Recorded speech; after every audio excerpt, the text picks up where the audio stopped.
Yeshiva World.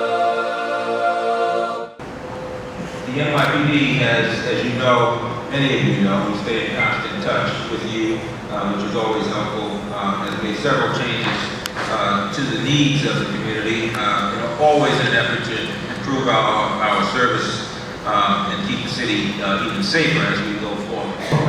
A human being separate and apart can accomplish very little. But when we work together, we can accomplish some amazing and astounding feats. You know, thousands of years ago, these high holy days, which have occasioned today's convocation, had a different name. The first day of the Hebrew month of Tishrei was called Yom HaTruah, the day of the bloody ram's horn. Louis Armstrong would get some great sounds out of the shofar.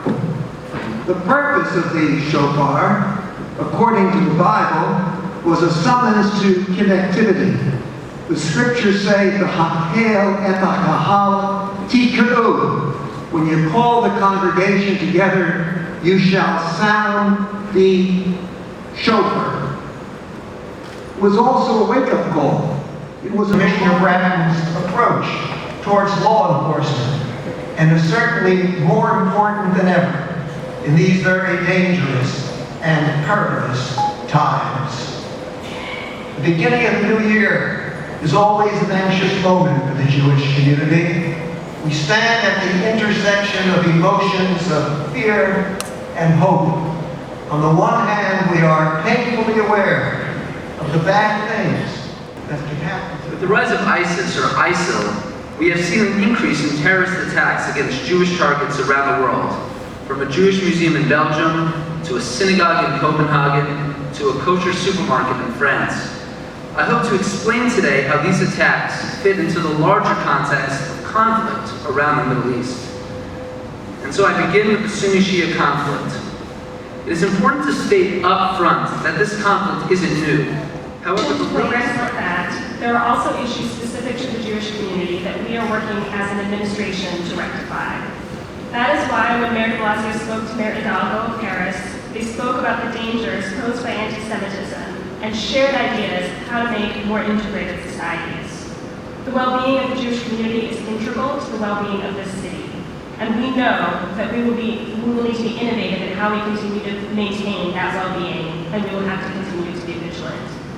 We have a lot of work to do in making sure that the Jewish community in New York City is safe and has access to all of the necessary. Of course, we have a hate crimes task force. We look very carefully at all the complaints that come into us and see if there's a rise and fall in any of the categories. But other than our complaints, are you taking steps to follow up in other communities as far as their rise of anti-Semitism? I know that by us meeting and us complaining of anti-Semitism, it's one way. But other groups are where the problem arising.